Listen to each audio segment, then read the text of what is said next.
spoiler alert, ladies and gentlemen, this one has a happy ending. Oh, it does. Isn't it a great piece of script writing? Actually, it has all the makings. I think it has all the features of a great movie. Indeed, I've seen the famous movie by Ron Howard with Tom Hanks and Kevin Bacon and a few other famous actors and actresses. What actually happened on Apollo 13? It had people on the edge of their seats who were around in April 1970. What actually happened? Well, that's what I mean about it being a great piece of script writing. But let's come back to that later. Okay. 50 years ago, on Saturday, the 11th of April, Apollo 13 was launched. This was obviously following the sequence of Apollo 11, which was July 1969, Apollo 12, which was December 1969, and now we have April 1970. We have Apollo 13. And all went well to start with. It did its normal stunt of launching, and it was a perfectly normal launch. It took off, and tens of thousands of people were watching it. Not as many as on Apollo 11, but tens of thousands on Cocoa Beach in Florida watching this incredible rocket take off. 365 foot high, 3,000 tons, lumbered up into the air. 2 minutes after it fired its engines, all of the 5 F1 engines, that's why it's called Saturn V, because it had 5 engines, and disappears from view 2 minutes after launch. Get up in the sky, it's about 40 miles high, about 60 miles downrange. This is the point at which the first stage, which is where most of the fuel was kept, detaches, and it continues then on. And we then, at that point, after it's disappeared from sight and out of camera range, we have to rely on NASA to tell us what's going to happen. And it was all very routine, and it was nothing much particularly happening until it got to about halfway to the moon, when we had the famous radio communication, "Houston, we seem to have a problem." And that's a classic, isn't it? It's a classic. That was Jim Lovell, who was commander at the time. He radioed back to Houston that they had a problem, and they had to find out what the problem was. Big understatement as well, apparently. Typical astronauts' coolness and sort of stoicism. Stoicism and cool under pressure. Well, that's what astronauts are supposed to be. They're all fighter pilots, test pilots. They've experienced unforeseen events. Anyway, Houston, we have a problem. And what the problem was, as it turned out, was one of the oxygen tanks in the service module, which is below the command module. You've got the command module sitting on top of the cylindrical service module where all the consumables were, where all the rocket engines were to maneuver it. And on top of the command module, of course, was the lunar lander, the LEM, the Lunar Excursion Module, in 2 parts, upper and lower section. So they were trying to work out what on earth happened. There was obviously an explosion of some sort, and there was obviously something was not right within the command module, because all the oxygen levels were falling very rapidly. So they worked out pretty soon that one of the oxygen tanks had exploded, and there they were on the way to the moon. And you can't just sort of stop, turn around and come back. Spacecraft don't have brakes. You can't just stop. Maybe you could turn it around and fire your rocket, but you're going at a fair old speed at this point. You're being slowed down by the Earth's gravity. Earth's escape velocity is 25,000 miles an hour. This is the translunar injection. Which, yeah, that's right. Once they do that, you can't really stop until you get to the moon.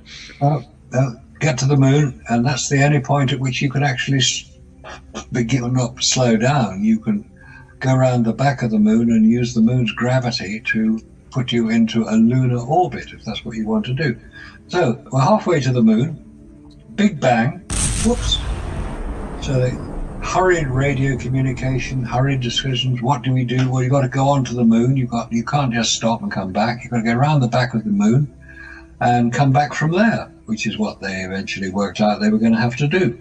Pretty scary, because the service module, I mean, for those of you who are familiar, you've probably seen like the cone-shaped command module, which is the pressurized section where it's the pressurized cabin for the crew, the 3 astronauts. The service module, the cylindrical bit underneath, which you explained.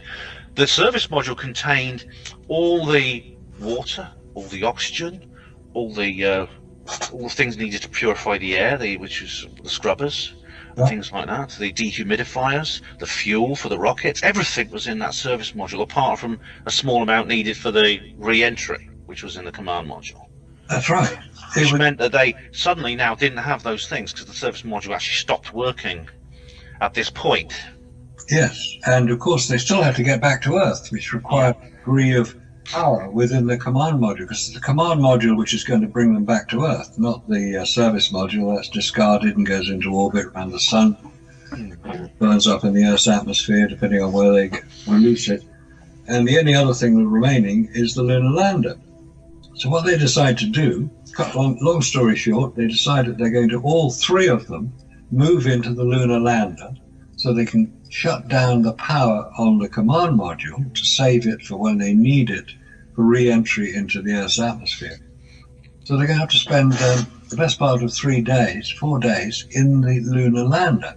Now there's a problem here, because the lunar lander is not designed to support 3 people for 3 days. It's designed to support 2 people for 1 day.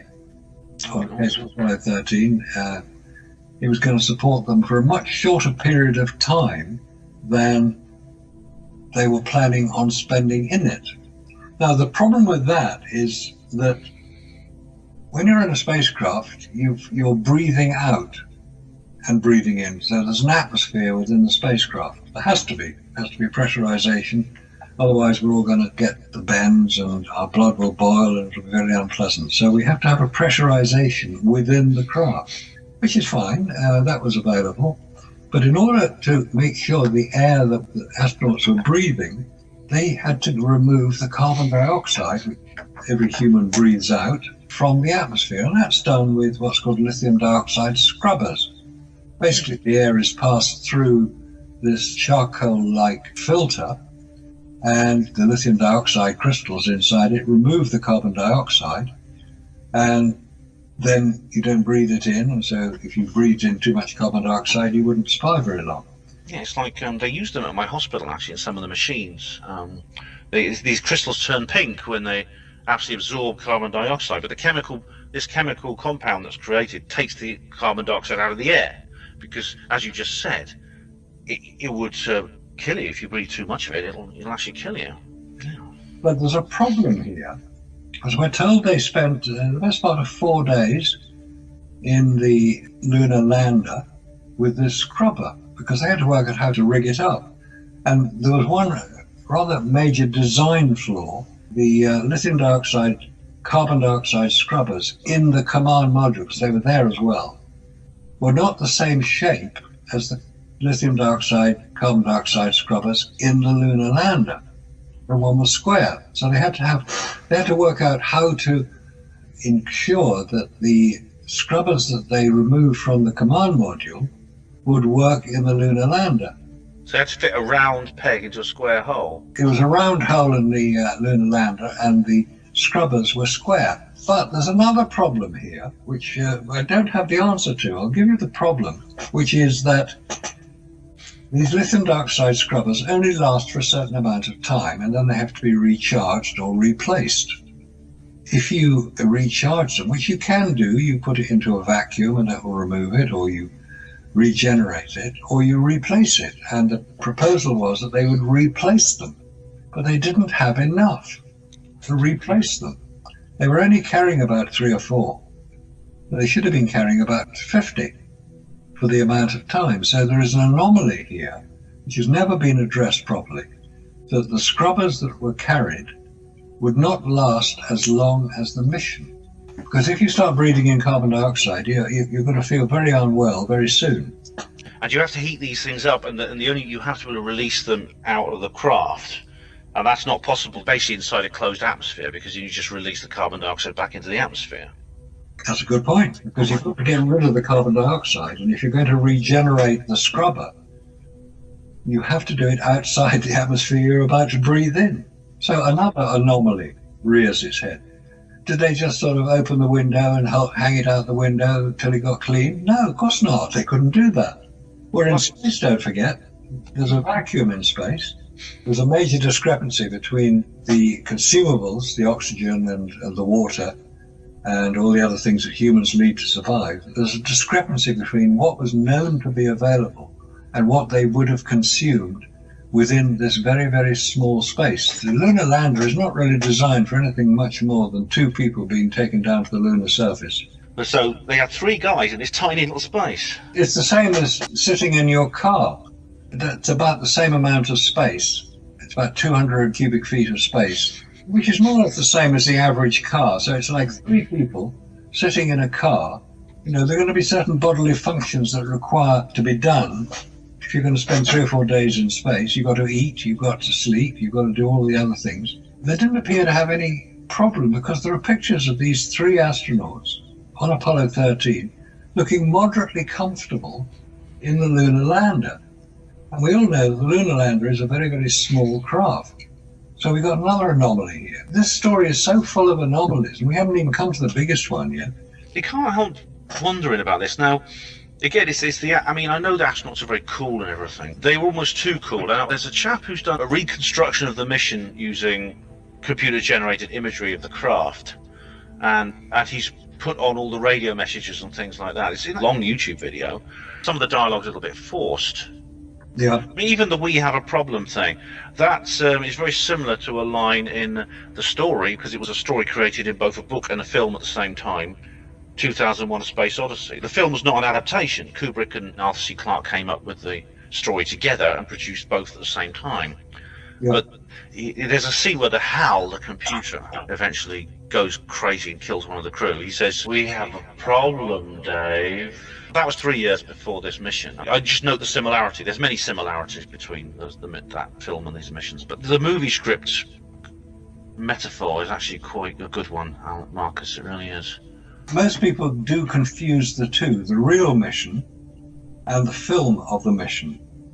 And most people will have seen the film of the mission. It's a very good film, very professionally made. And they portray the problems that they've experienced and how they solve them, and they portray it very well. But the film lasts about an hour and a half. This mission lasts several days, so a great deal had been condensed. So obviously they took the highlights of the mission and transferred that to the film. Yeah, it's almost 5 days they were actually in space, and the churches were filling up with people praying. That's right. And there were people like biting their nails watching TV. Yeah, it was very fraught at the time. I'm old enough to have been around when it happened. I was caught up in it all. I thought, what a wonderful experience they must be having. And then they got back and everybody was delighted and pleased. That's like every good movie, it has a happy ending. Like the Soviets had loads, and they lost several dozen astronauts. For something going wrong to this extent in space, I mean, I don't include Apollo 1 because that was a space disaster, but the rocket was on the ground. But is there any other occasion where a disaster of this magnitude has occurred and the crew actually survive? To be honest, I can't think of one off the top of my head. There may well have been. There have been several close shaves, but the annals of space travel, obviously we don't know what happens in China, whether they've had a few problems or not. But the Apollo missions were live on television, so we were going to see them all. We were going to be part of it. It was all part of the whole propaganda behind Apollo. I mean, there was an event several years ago, I remember, where a rocket took off from Baikonur, where Soyuz. It was on its way to the International Space Station. I think this was 2017 or 2016. The rocket experienced some problems, and the capsule detached. But when it detached, I mean, it opened its parachute. And they just landed, and they were fine. Of course, astronauts do die. 7 died on the Challenger and Columbia, and I don't think the Russians have come clean about all the disasters they had. But this was on TV. Everyone was looking at it. It had all the chances of ending in tragedy, and then it didn't. Capsule comes down, and the guys get out, and they're smiling and they're happy, and the whole world is cheering with relief. Yes. And these 3 guys, are obviously very relieved. Yeah, it was what a story! What an amazing tale to tell your grandchildren. An extraordinary story, if it was true. I mean, once you get past the emotion of the event, and obviously it was a very emotional event at the time. It was 1970. This is the height of the Vietnam War. Cold War still going on, and the space race appears to be being won by America. So good luck to them. But when you start looking into the detail of this Apollo 13.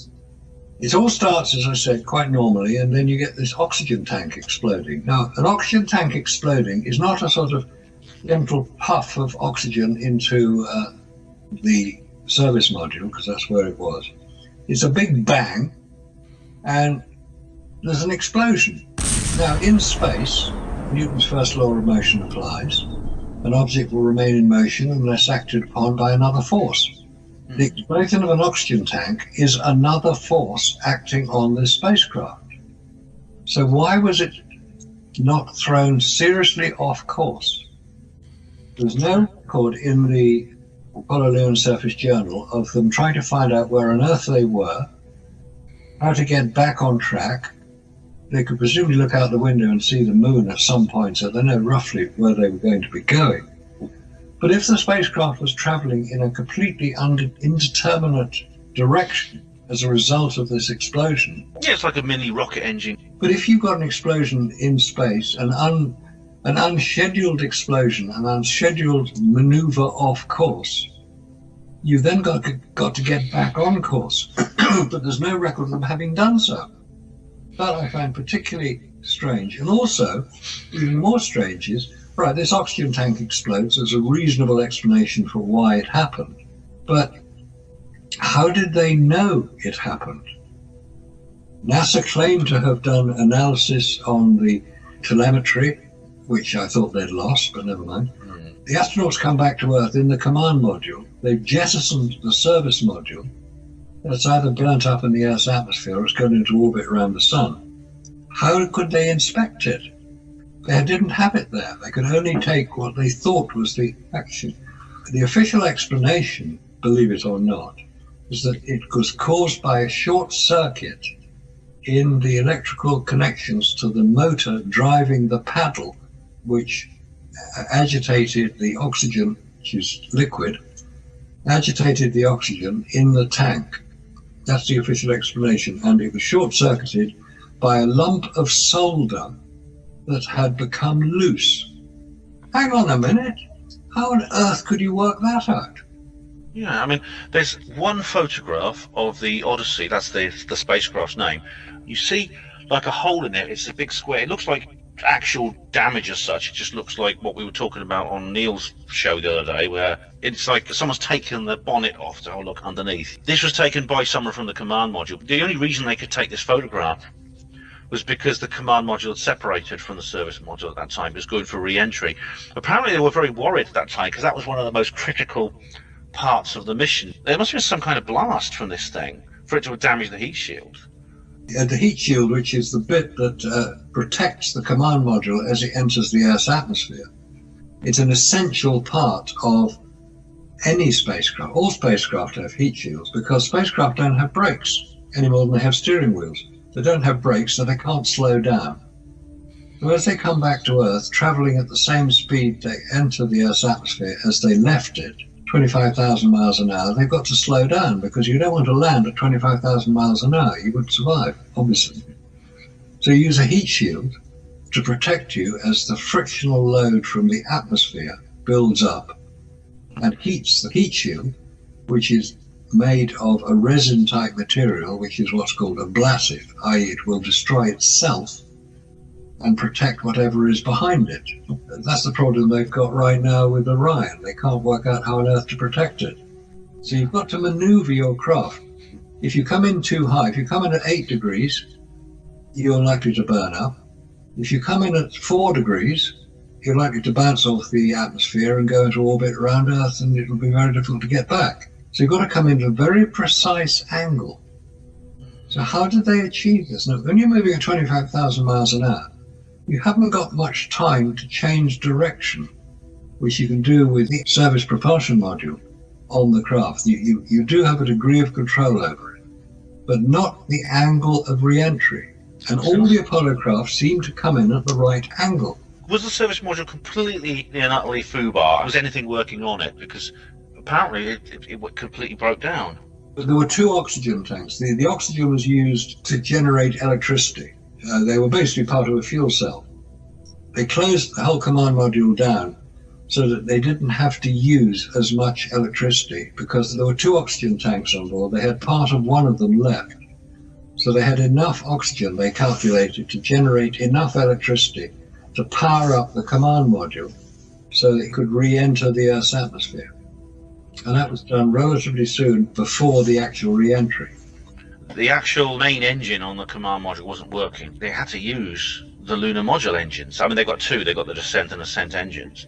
And they actually used these to get away from the moon and back to Earth, apparently. It was a maneuver the craft as it did a slingshot around the moon, apparently. They aimed for the moon, they got to the moon, we're told, and then they had to fire the 10,000 pound thrust rocket engine, which would officially have landed them on the lunar surface if it had all worked, to slow the craft down sufficiently that the gravitational attraction of the moon would capture the craft, and it would then go into orbit around the moon, and when they got around the other side, they would fire the engine again to propel it out of lunar orbit back towards Earth. Now, all this requires a considerable amount of sophisticated direction and timing, and their computer didn't really have that capability. We're told it had the same computing power as a wristwatch, which may or may not be the case. It worked in a slightly different way, or the Apollo guidance computer, but it wasn't autonomous. It couldn't do something by itself. It had to be told what to do at any given moment in time. Now, the astronauts would have had to plotted where they were using, get this, a sextant. It's the sort of thing that was used by sailing ships years ago, where you could take a reading off a star, usually Polaris, the pole star, and see what the angle was above the horizon, so you knew what time it was. But obviously you needed a clock that was reliable enough to get the time. On a spacecraft, you haven't got a horizon because it's all space. So you'd have to take a reading off either the moon or the Earth. And you'd have to have certain stars on which you take the reading. It starts to get a bit complicated at this point. But anyway, having said all that, and it is complicated, they managed to get back all right. Now, coming back in a spacecraft from the lunar orbit, it's the equivalent of standing on top of the Empire State Building, 1,200 feet above the ground, well, you standing on top of the Empire State Building, holding a marble, and me standing on the pavement below it with a beer mug 3 inches in diameter, and you dropping that marble and me catching it in the beer mug 6 times on the trot. That's what we're told to believe about Apollo. I said they could only enter a certain angle, and that slot through which they had to enter was 40 miles wide and 7 miles high. God. If you scale that down, it's the size of a beer mug at the bottom of the Empire State Building. Yeah, that's what 240,000 miles. Yeah, and this is with the technology of the 1960s in spacecraft designed with slide rules. There were no such things as computer-aided design, and there's a delay in communication between the Earth and the Moon, 2.5 seconds. 1.3 seconds there, 1.3 seconds back. So with all these anomalies, we have the safe return of Apollo 13. It managed to survive being blown off course. It managed to circumnavigate the moon and fire its rockets at exactly the right time. If they'd fired it too early, they'd have gone into a much wider orbit and spent much longer. They got back to Earth, they got the right entry angle, the right entry speed, and they slowed down sufficiently so that they could then deploy their 3 big red and white parachutes, and they could land in the Pacific, and they get picked up by the helicopters, taken back to the rescue ship, and get greeted by the world. Film contracts, such like. That's the story. That's the official Apollo 13 story as recounted in Ron Howard's film of Apollo 13 starring Tom Hanks. Don't forget, they've all got the right stuff. Also, when you think about it, they didn't know the Apollo missions were going to be cancelled. They assumed, like everyone else did, that space exploration would continue to progress, as we discussed on Neil's show the other day. So I'd have just been thinking, I'll sod the moon. We'll get a chance to go back next year. Yeah, it's like getting your legs blown off when you're about to go skiing and thinking to yourself, damn it, I was looking forward to that chalet in St. Moritz. It's absurd. Yes, it's interesting. The commander of Apollo 13 was Jim Lovell. He was one of only 3 astronauts, the others were Gene Cernan and Young, who actually flew on 2 Apollo missions. That's why only 24 astronauts, not the 27 you would expect if there were 3 astronauts on 9 missions, which there were. So 3 of them got the chance to go back again.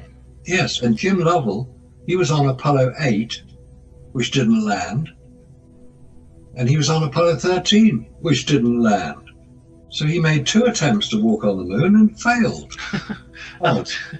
But you know, it astonishes me, because not just for the simple fact that they're in this terrible predicament, which they understood perfectly well, being very, very highly trained and cool-headed astronauts they were. Already Lovell was on his 2nd mission. He just thought, well, it's rather a strange reaction, I thought, that they expressed these feelings. And again, it's rather like something you write, not in a good movie script, but in a bad movie script. Well, it's basically a piece of imagination, the whole thing. What date were they actually scheduled to land? Sort of land on the 14th. So the moon is just waxing past half.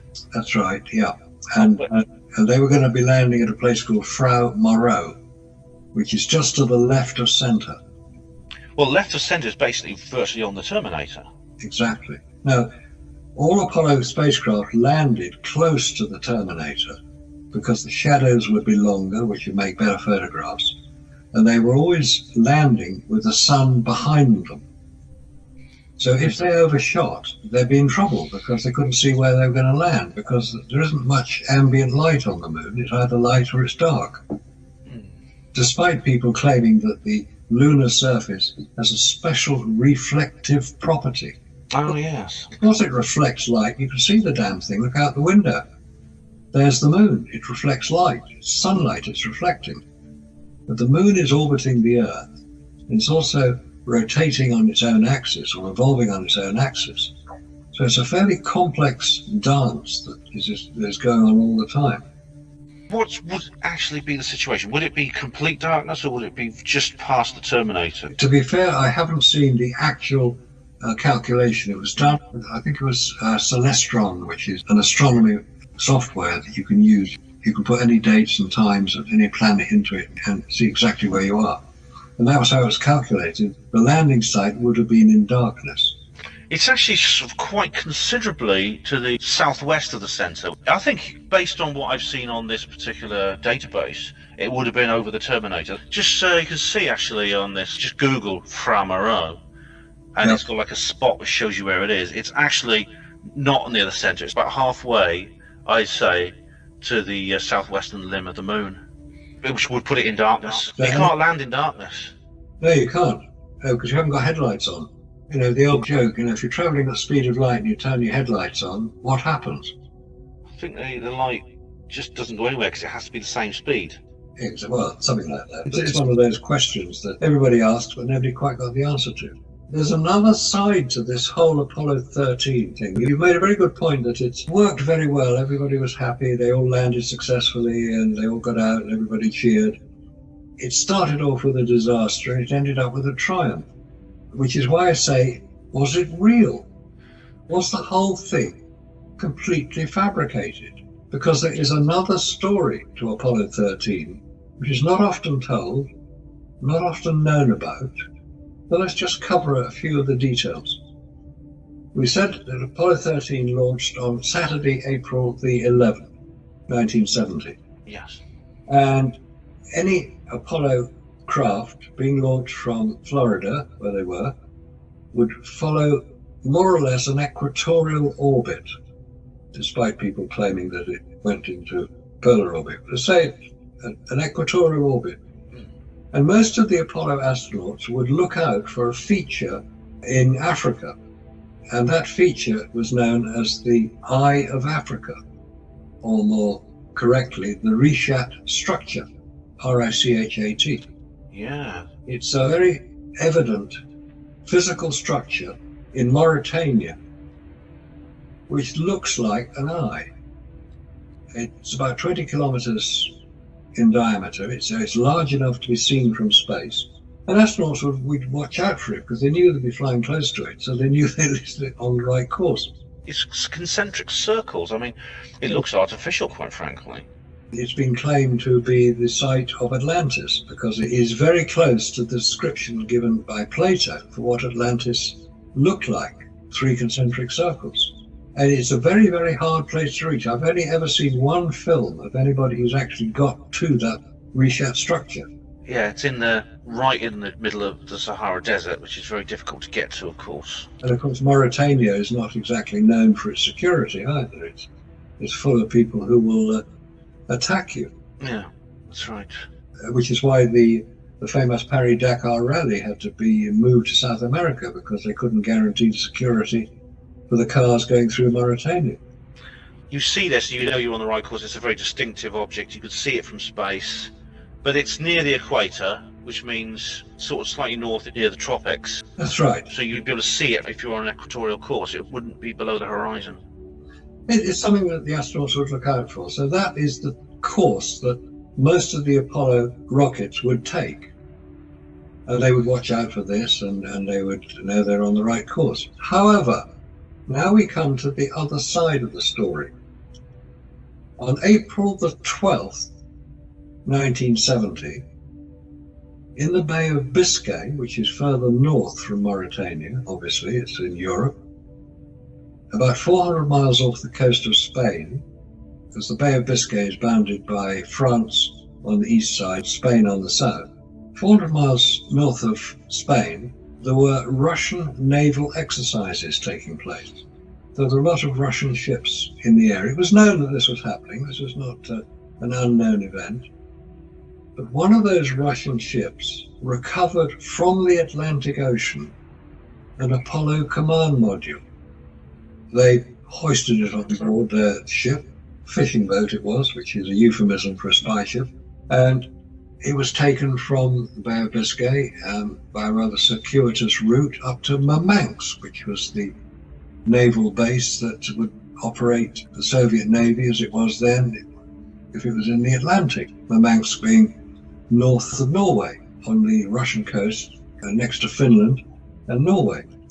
So pretty cold.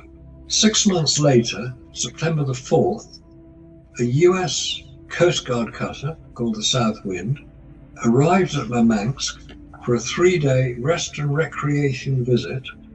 And during its visit there, this is the first time any US Navy ship had visited Murmansk since the Second War, because America and Russia were on the same side in the Second War, if you go back that far. The US Coast Guard cutter South Wind visited Murmansk, and during its time there, it recovered the Apollo command module, which the Soviet Navy had brought back with them, because the law says that any nation recovering a space artifact belonging to another nation should hand it back. So that's what the Soviet Union were doing. They were handing it back to America. That command module was taken from Murmansk on the South Wind, and there are photographs of it on there. This is not some folklore story. This is a real event. There's a large number of images, both from the Russians and the Americans. Some of they're posing, the Russians and Americans together with this, what looks like an Apollo command module. Was this just after the launch, just before? Just after. The official launch of Apollo 13 was on April the 11th. This command module was recovered by the Soviet Navy the next day. That's weird. I mean, it's not like it's a secret. There's photographs here. You can see like there's Coast Guard sailors smiling and standing, in front of this ice-covered thing which says NASA on it. It's a command module. It says NASA actually written on it. Yeah, photograph it on the front deck of the USS Coast Guard cutter South Wind. It's indisputably a command module. Now, the official explanation is that, no, this isn't an official command module. This is a boilerplate module. And its official title is BP Boilerplate 1227. Boilerplate, so what does that mean? Basically, a boilerplate was used for practice. They would put the astronauts in, they'd drop them from a fairly low height into the water, and they would practice getting out. So it was used for practice activity. They'd be in there, but the material wouldn't be like a command module, just they can practice the re-entry and the getting out and things like that. So that's what it has been described as. But the next question is, what the hell was it doing in the Bay of Biscay in the first place? what was any Apollo craft, any NASA spacecraft doing floating in the Bay of Biscay? That's really weird, isn't it? It gets weirder because this boilerplate, which is presumably a sort of practice thing, it's built to look like an Apollo command module, which it probably is. That's its purpose. The astronauts would practice in it, getting into it, getting out of it, because they'd be parachuted back into the Pacific. So they had to practice getting out of their command module into the rubber dinghies that were brought to take them to the rescue ships. But this command module, recovered from the Bay of Biscay, had not been reported as missing. You'd think that they'd notice, even if it was a practice command module. You'd think they'd say, hey, it fell overboard and it drifted away and we couldn't catch it. Anybody see it? Let us have it back, please. No, there was no announcement about that. Nothing at all. And Florida is at least 2,000 miles from the Bay of Biscay. And if it could drift with the prevailing winds, which it could do, it would take quite a while to do it, 3, 4, 5 weeks maybe, and it would then show signs of growth on it, because if you put any object in the sea for any length of time, it's going to get seaweed and barnacles attached to it. Yeah. And it was fortunate that it was all shut up as well. I mean, there were no doors open, there were no windows open, so because if there had been, it would almost certainly have sunk. I'd imagine that it wouldn't be like as tightly sealed as a real spacecraft. I think it would probably sunk anyway. I mean, you know what happens to boats on the river in Oxford? Someone has to go in there every couple of weeks and just pump out the bilges. If you leave a boat alone for like a couple of months, it will sink. And the same goes for big ships. The water has to be pumped out of them regularly. Yeah. So Apollo command modules, the same thing would apply. If it's been floating around in the Atlantic for 3 or 4 weeks or even a bit longer, when nobody's missed it, nobody's known that it's gone missing and sort of drifting across the Atlantic, you'd think on the photographs that we're seeing, that you've seen there and which are quite easily available, there's no algae, there's no growth marks on it. So what is it doing there? Was it, as we're told, the boilerplate 1227, or was it actually the command module for Apollo 13? Obviously, another factor is, of course, for it actually to be captured like that, you'd have to be very, very lucky. If you lost something and it floated across the Atlantic, which is only like 18 feet across, I mean, it's the size of a small boat, yeah, they found it in the middle of the ocean. That's like more than finding a needle in a haystack. Just finding a capsule in the Atlantic. It doesn't make logical sense. If you look at it from a critical thinking viewpoint, you say, okay, well, let's have a look at this. Let's say it's the boilerplate thing. Let's say it's what it's claimed to be. How did it get there? Why is there no growth on it to show it's been in the water for several weeks? How did the Russians find it, not the Americans? You think if the Americans had missed it, they might have gone chasing after it. Said, okay, guys, watch out for it. You know, it's this high, this wide. If you find it, give it back to us, please. No, the Russians found it. The Americans didn't ask for it back. There were no American ships anywhere near it at the time. There was a Soviet naval exercise going on. Right, let's take it next step further. Supposing the Russians, they'd obviously been following Apollo. They knew where the launch trajectory was going to go, and they were just hoping for a lucky break and that maybe something would go wrong and they could get there first and recover what fell out. Standard intelligence gathering. Yes, intelligence gathering mission. They would have ships around. I mentioned the fishing boat onto which it was loaded and returned to Russia. That was a spy ship, because there were plenty of them around. Now, if the Russians just got lucky and happened to pass across this command module, the implication being that it was actually Apollo 13, it was the official Apollo 13, which aborted. But it's not at the right place. If it was on its proper trajectory, it's about 1,500 miles north of where it should have been. Could it be that it aborted because it went off course? Does this mean then they came up with the idea of the accident in space afterwards, or was the accident in space planned originally? Well, if they had an accident in space, they would then avoid having to do all the prancing around on the moon. So they could just ramp up the Jeopardy action, which they did rather successfully. Because don't forget that America is very good at publicity. That's true, yeah. So they would ramp up the idea of the brave astronauts. But supposing they knew perfectly well, somebody knew perfectly well, that the astronauts were in no physical danger because they were back here on Earth. and they were going to be flown across America and put up into a C-130 transport plane, put into another command module and jumped out the back of it so they could be seen to parachute down. It wouldn't be difficult to organize that. That, ironically, is the storyline behind the film Capricorn 1. But the astronauts would have been inside this command module when it landed in the Bay of Biscay. Do you think there were actually astronauts on board? Well, it's 50-50. Were there astronauts on board? All of the Apollo craft. Or were they taken out like in Capricorn 1? Were they, yes, taken out. And there was a means to take them out as well. At the top of the 39A launch tower at Cape Canaveral, as it was then, there was a means of rapid exit from the command module. It was a tube down which you would slide, like a giant fairground slide, and you'd land up in a room below the launch tower, which was soundproofed and protected, assuming that the rocket then exploded or took off, you would be protected from it. Now, this room existed.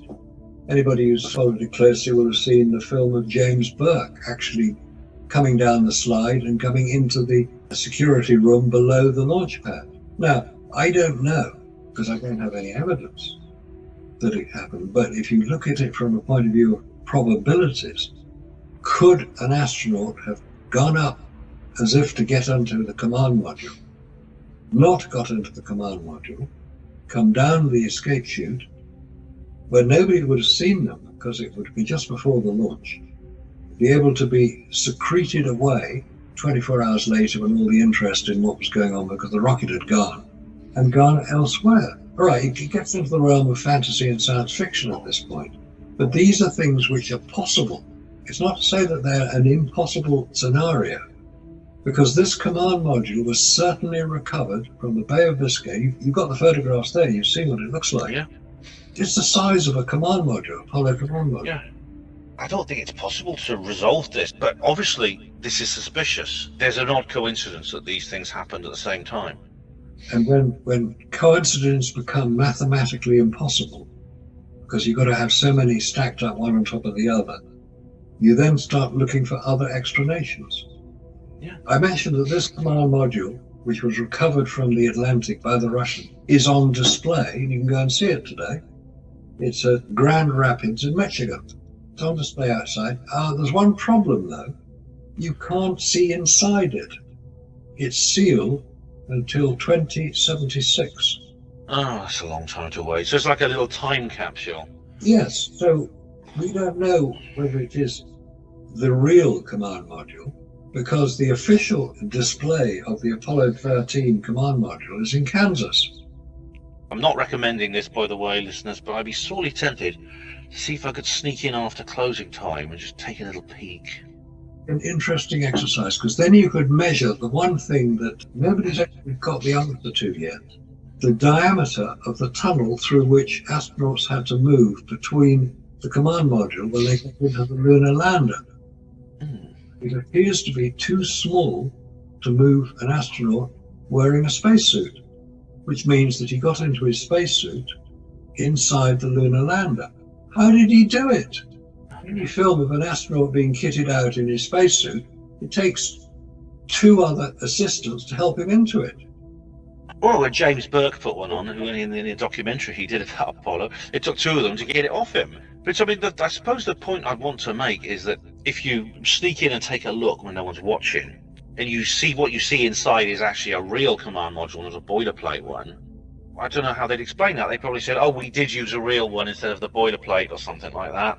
They'd come up with some explanation, I'm sure. They will retcon it like they've done everything else with the radiation and stuff. Of course they would. There are answers to everything, which is why it's a fairly frustrating experience examining all these anomalies. And there are so many anomalies on the Apollo program. Once you start getting into them, it's almost endless. There's always a counter-argument.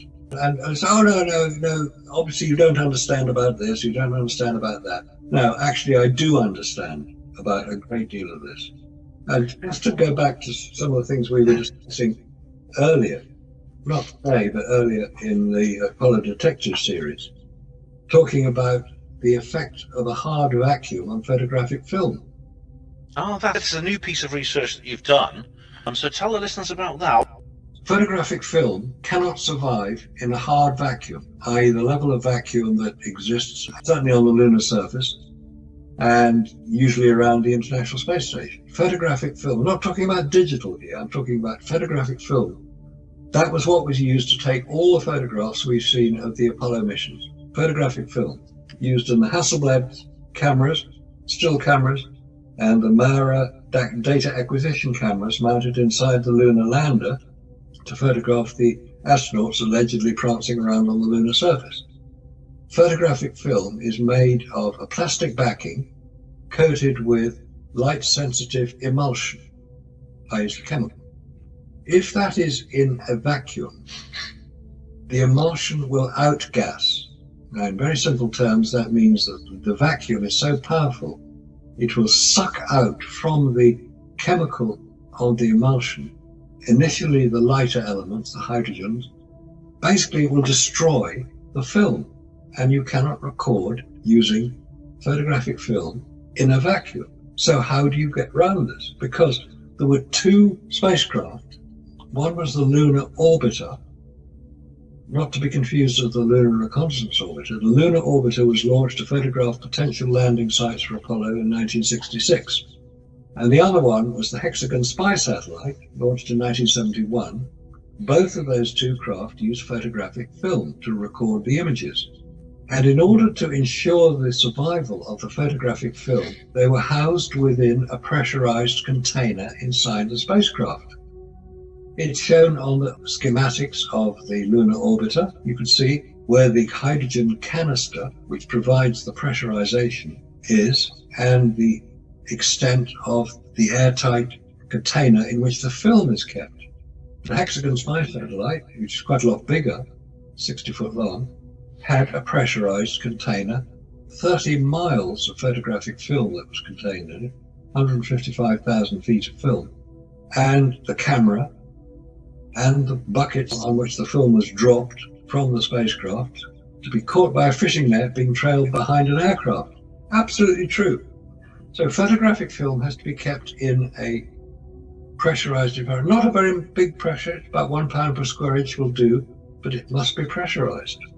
So how do I know all this? Because I attended a lecture in London 2 years ago where the designer of the Hexagon spy satellite camera system, it was a stereo camera, very, very sophisticated, incredible piece of equipment. The designer of that camera equipment had now been released from the oaths of secrecy, and the Hexagon spy satellite had been declassified. And he said it. He said the film had to be kept pressurized. End of story. And I actually asked him a question. I said, would this apply to Apollo? Of course it would, he said.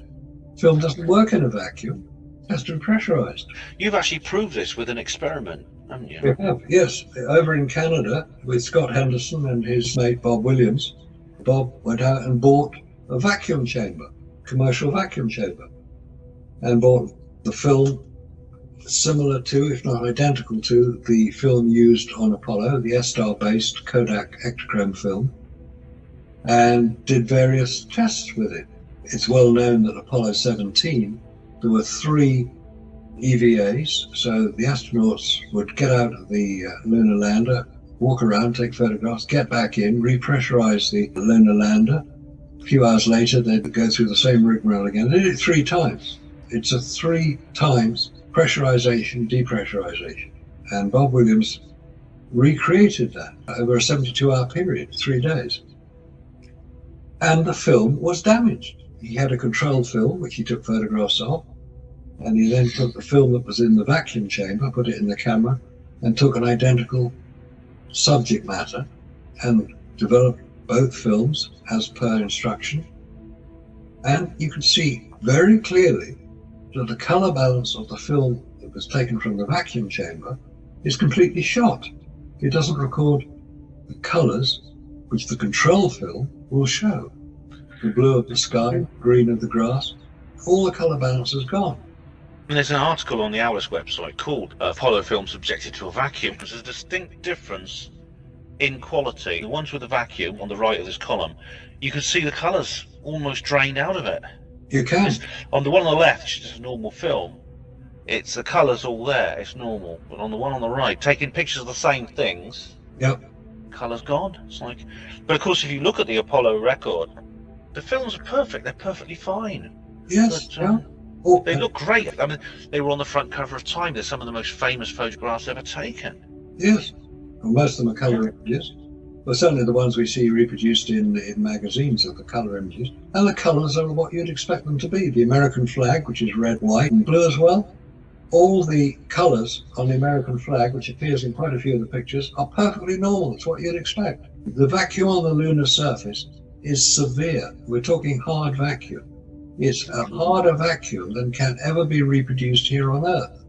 Yeah, Scott has proved actually that in his own work that it's considerably harder the vacuum than the one which is in low Earth orbit where the International Space Station is. And you see people wearing spacesuits there, but on the moon, there's no atmosphere. It's like the very thin, tenuous upper atmosphere of the Earth is absent. Exactly, because there are no particles of atmosphere. Oxygen, hydrogen, whatever, nitrogen. There's nothing there, so there's nothing there. This is what I mean by vacuum. And the other thing, I mentioned outgassing. Anybody who's done a little physics experiment and has got a bell jar which can have its air evacuated, will know if you put a bowl of water inside a vacuum, it'll start to boil. That's outgassing. It's the gases within the water being forced out. Now, the other thing that happens in extreme vacuums is what's called cold welding. It's what the name implies. You get two metals touching in a hard vacuum.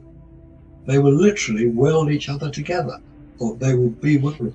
And there's no physical intervention. What is happening is that the vacuum will force out the volatile elements from the metals, the hydrogen and so on. And as it's being forced out, they will intermingle with each other if the metals are close together. And it would be as if they had welded together. So this is a kind of outgassing from metal. Yeah, metals outgas just as much as liquids do. Now, if you've got metals outgassing and you've got a photographic camera with a metal shutter, which the Hasselblad cameras have, in a vacuum, you would expect the shutter leaves, there are 6 of them, will start to weld together, but they don't. You'd expect the spacesuit, which in a vacuum, you can't just have a little rubber seal between the helmet and the spacesuit. You have to have metal seals, but they would cold weld together. The cold welding effect would happen to the spacecraft. It would inevitably cause it to malfunction. Yes.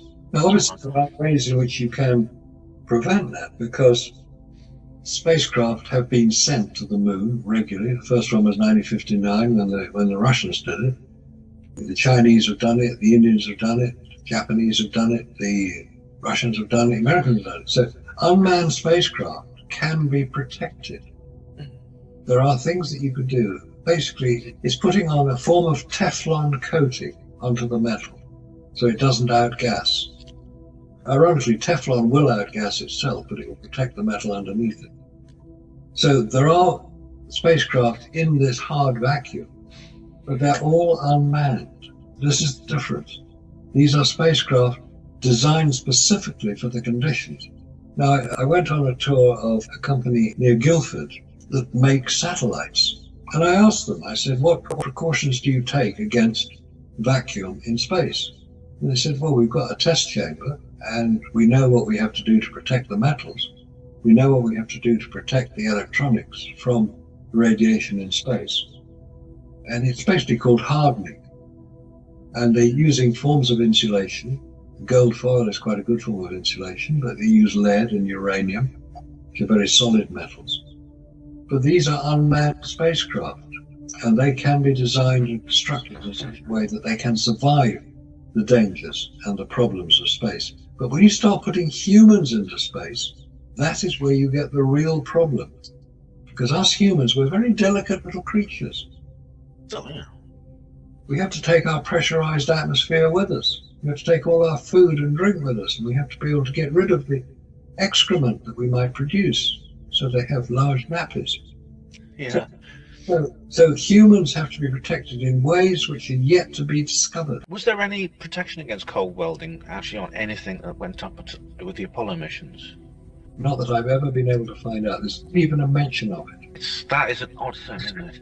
I'd like to bring back another point here, the recovery of this strange piece of Apollo hardware in the Bay of Biscay by Russians. Now, if I was a Russian, this would be a perfect opportunity because, of course, there was the space race. So the two superpowers, the USSR and the USA, were locked in this battle to win everything in space. Now, the first decade of the space race, I think it's fair to say that the Russians had a decisive lead. They got the first rocket up, the first man. They got all the major firsts up in space. Now, when the Americans landed a man on the moon, that must have severely dented the Russians' pride because they would have realized that essentially the Americans are just as good as they are, and they were no longer trailing behind them. Now, if it turned out that they hadn't really achieved what they claimed to have achieved, then that's a disallowed goal. It's 1-0 again. So if I was a Russian and I caught the Apollo program red-handed, faking stuff by dropping craft where it shouldn't have been when they're supposed to be flying them to the moon, I do what they did with Gary Powers on the aircraft that they captured, the U-2's pipeline. I put a signal. Look here, everybody, the Americans are fooling the world. Yes, they did. They didn't, Marcus, they didn't do it. They must have collaborated with this hoax because they must have known right back from Apollo 8. They must have, because they had the means to find out themselves. You know, unlike the other countries of the world, they had the means. Of course, as many other countries do now, but at that time it was only the Soviet Union that also had the means. So they obviously went along with it. Also, Russia played games at a very, very sophisticated level. They're the best chess players in the world, aren't they? They're very good at game theory. Now, in September 1968, the Russians launched an unmanned craft to the moon. It's called Zond 5. It orbited the moon and it returned to Earth. On that craft were two turtles, we call them tortoises, i.e. life. There were other things, plants and seeds, but there were two live creatures. I would imagine they got a little bit upset and glad to get back to Earth, but they were alive. And what that would appear to demonstrate is that biological life, which a tortoise is, could survive the radiation obviously known to exist around the moon. What is not generally known is that, like cockroaches, which will survive a nuclear explosion, tortoises can survive 15,000 times the radiation levels that humans can. So it's not a fair comparison. Yeah. But what the Russians demonstrated was their ability to launch a craft to the moon, to orbit the moon and return it to Earth in September 1968. That was the catalyst for Apollo 8, because Russians, being fairly clever in some respects, they put on the Zond 5 craft, they put a tape recorder with a voice saying, "Wow, I can see the moon, I can see the craters, I can see it, it's a lovely sight," or worse, that effect, implying that there was somebody on board that craft. They wanted to fool people into thinking there was people, it was a manned mission. That it was a manned mission. Deary me. It was what precipitated the whole Apollo 8 fiasco, because America had to be seen to do something to counter this. Now, the man in charge of the Apollo program at the time was a man by the name of James Webb. And he had been in charge for 7 years at that point. He'd run the whole Apollo program. It was obviously going pretty well, going according to plan. But he was the man who made the decisions. But at the time that the Apollo 8 mission was launched, he was at a conference in Vienna. He was then told that Apollo 8 had launched, and the report is that if somebody could be killed over a telephone, the man answering the phone to James Webb would be dead. If he's the head of NASA, why is he not in America, where the mission's taking place? The first manned mission to the moon, and he's in Vienna at a conference. It's at a conference because it was done without his knowledge or authority. I'm not surprised he was furious. 2 weeks later, James Webb resigned. And he is so revered in NASA as an administrator and as a personality that the new space telescope, replacing the Hubble Space Telescope, is called the James Webb Space Telescope. Yes, it is, that's right. So he is a man who is considerably revered in NASA. And he was an honest man. If he felt that this was an inappropriate thing to do, he made it very clear what he thought, and he did. President Johnson, don't forget, was the president at that time, and for various reasons his resignation was accepted. The other story is that he was asked to resign. Maybe he was going to blow the whistle on what was really going on. But the point is that Apollo 8 was again a very sophisticated piece of psychological warfare conducted by the Russians to persuade the Americans that they, the Russians, had just orbited a manned craft around the moon. And that generated the Apollo hoax by America because they couldn't do it, but they had to be seen to do it. And this is the difference. They had to be seen to do it. I know this was discussed in Percy Bennett's book, whether the reason that this was done is basically because the Americans have some dirt on the Russians too. It's a case of you no tell, I no tell. Oh, that certainly would come into it. But also don't forget that one of the last things that President Kennedy did before he was assassinated, he made a speech to the United Nations in September 1963, where he publicly offered cooperation between America and Russia in space. He said, why should we duplicate our efforts? Let's work together.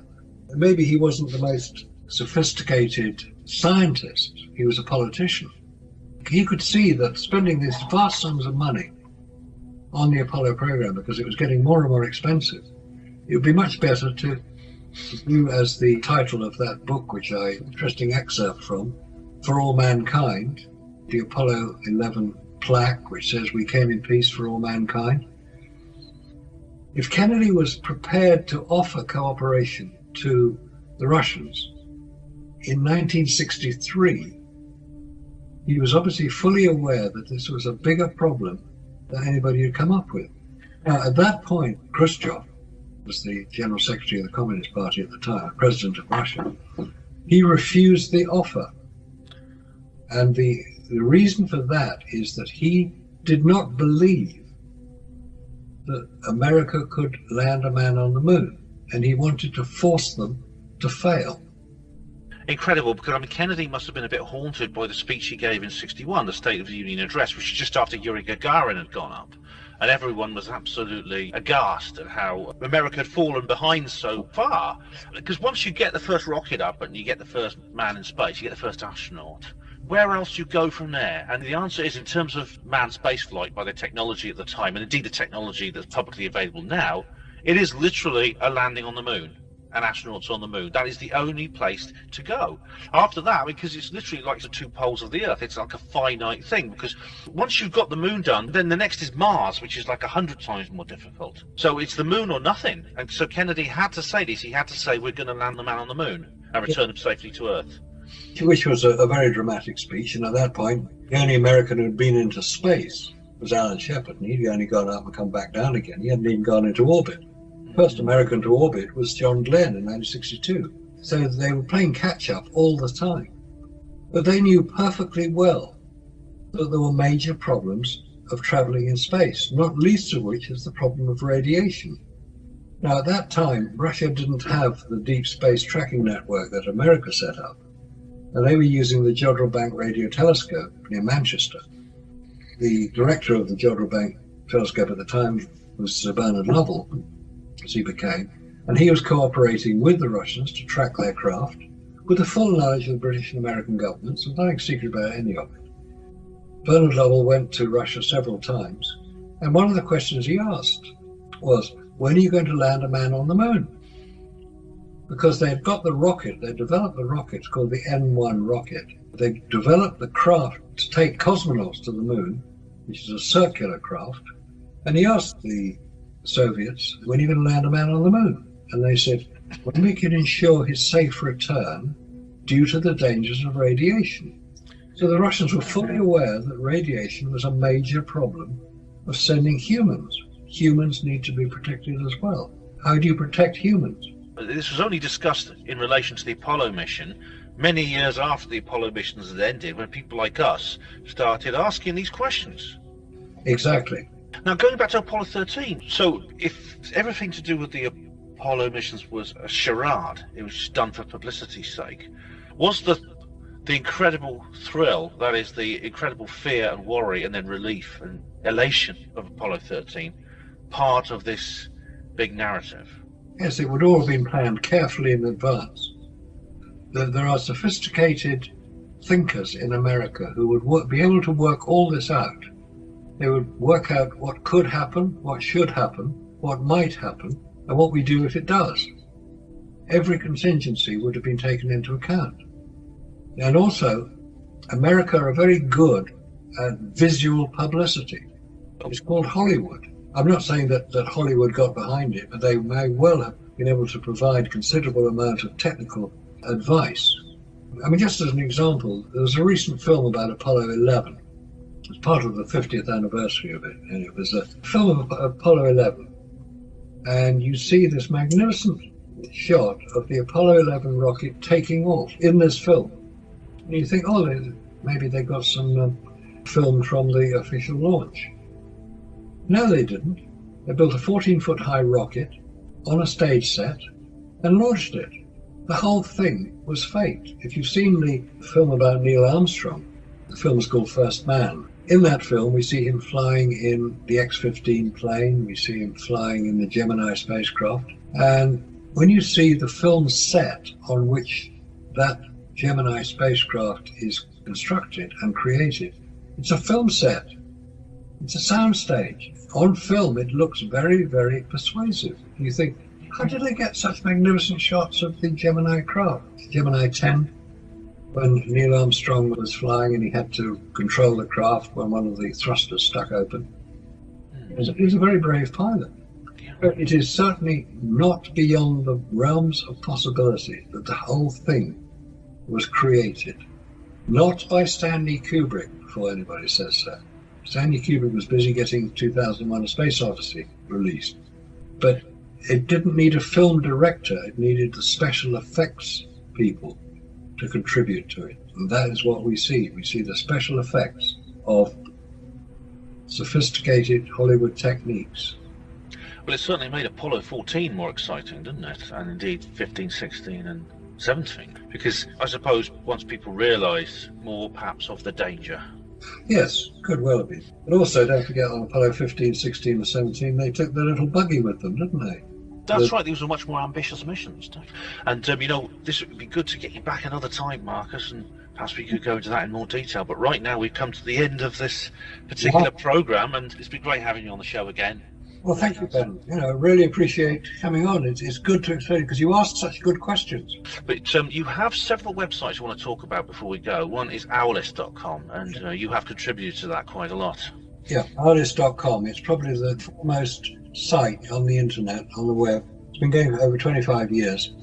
We're recording and reporting all the information, some of which we've been talking about tonight, but all the information is there.